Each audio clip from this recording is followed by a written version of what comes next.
Typhoon Ragasa, the most powerful storm to form anywhere on the planet in 2025, has carved a devastating path across Asia, leaving a wake of destruction and heartbreak.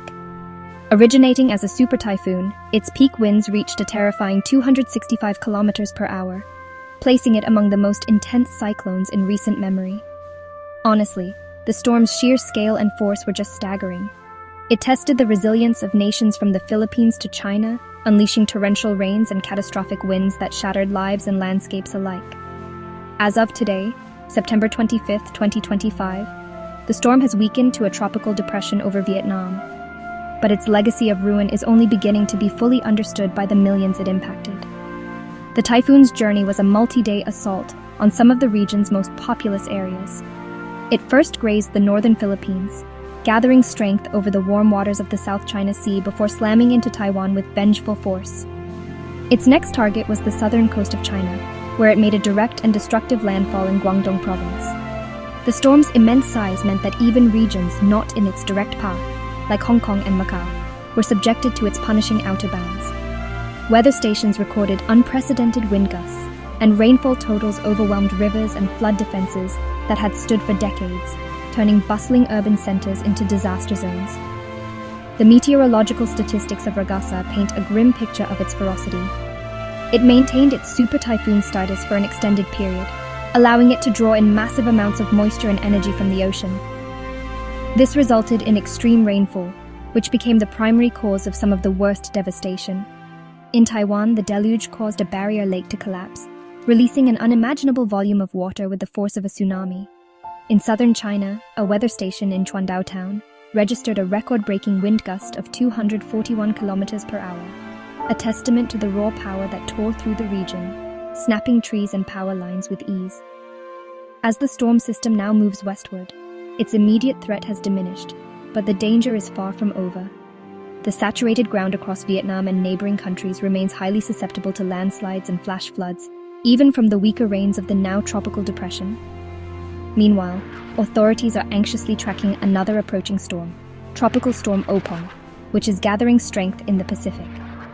This relentless pattern of severe weather serves as a sobering reminder of the escalating climate challenges facing Asia, where the typhoon season appears to be growing longer, stronger, and more unpredictable with each passing year. Behind the staggering statistics of wind speeds and rainfall lie heartbreaking human stories of loss and survival. Across the region, at least 25 lives have been confirmed lost to Typhoon Ragasa's fury, a number that is tragically expected to rise as rescue workers reach more isolated communities. In the Philippines, the storm claimed its first victims when it overturned a fishing boat in Cagayan province. 7 fishermen drowned in the tumultuous seas, their livelihoods and lives swept away in an instant, while 2 of their colleagues remain missing, leaving their families to oscillate between hope and despair as the search continues. The most catastrophic loss of life occurred in Taiwan's Hualien County, where the storm's relentless rains led to a horrifying disaster. A decades-old barrier lake, swollen far beyond its capacity, suddenly burst, unleashing an estimated 60 million tons of water upon unsuspecting downstream villages. The immense flood wall, described by survivors as hitting like a tsunami, claimed the lives of 14 people.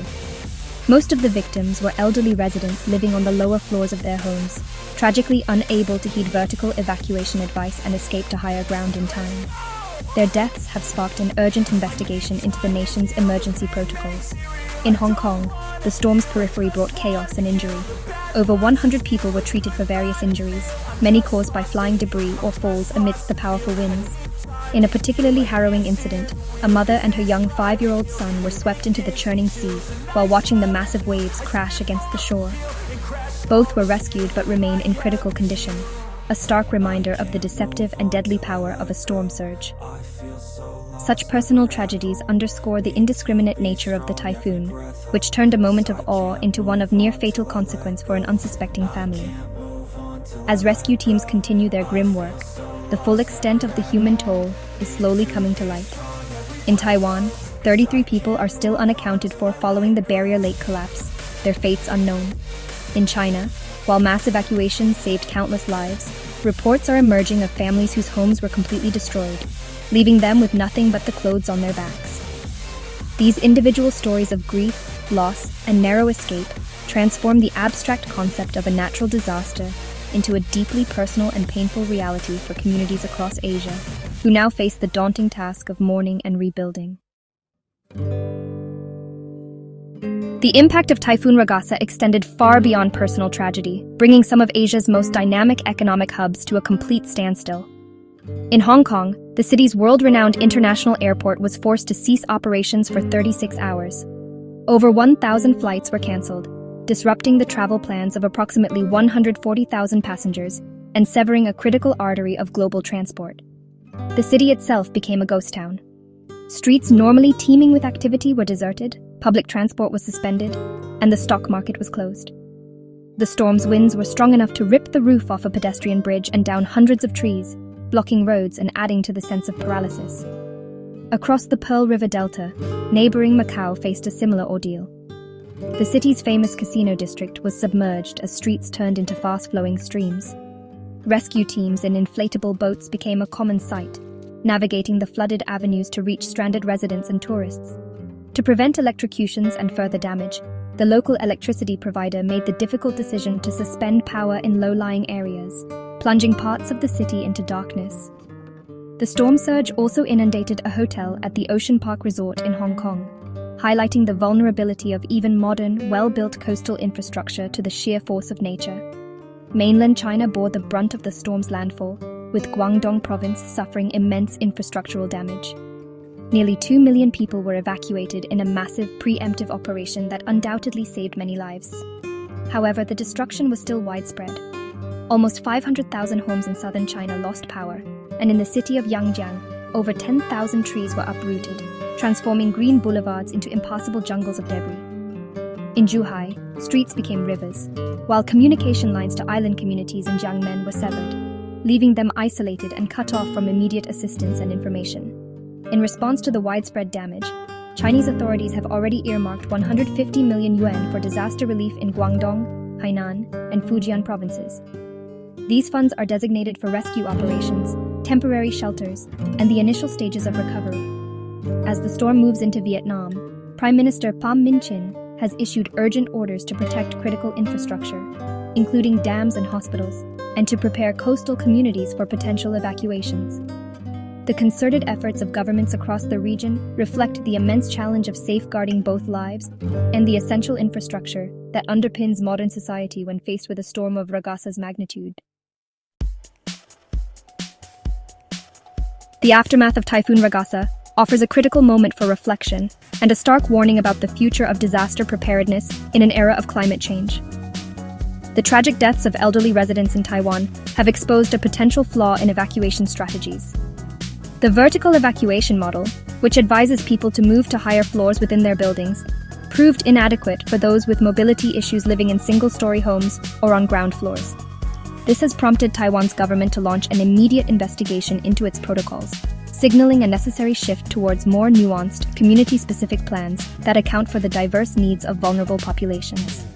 The successful evacuation of nearly 2 million people in China's Guangdong province stands as a testament to the effectiveness of large-scale, top-down disaster management.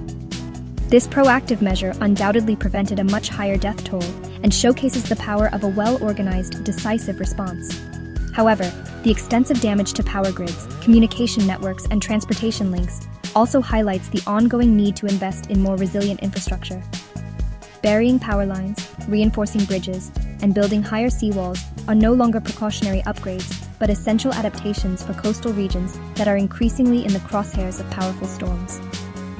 The chaos at Hong Kong's international airport, where 140,000 travelers were stranded, also raises important questions about contingency planning for global transport hubs. While safety is paramount, the incident underscores the need for better communication and support systems for stranded passengers. Furthermore, the sight of modern glass and steel cities like Hong Kong and Macau being brought to their knees serves as a powerful reminder that wealth and development do not grant immunity from nature's wrath. Urban planning must evolve to better integrate natural systems, such as mangroves and wetlands, that can act as buffers against storm surges. Ultimately, Typhoon Ragasa is a loud and clear call to action. It demonstrates that as storms become more intense, our traditional methods of prediction, preparation, and response must also evolve. This means investing in more sophisticated weather modeling, creating more inclusive and flexible evacuation plans, and hardening our critical infrastructure against extreme weather. It also requires greater international cooperation, as cyclones do not respect national borders. The lessons learned from Ragasa, paid for at such a high cost in lives and property, must be heeded to build a more resilient future for the millions who live under the ever-present threat of the next great storm.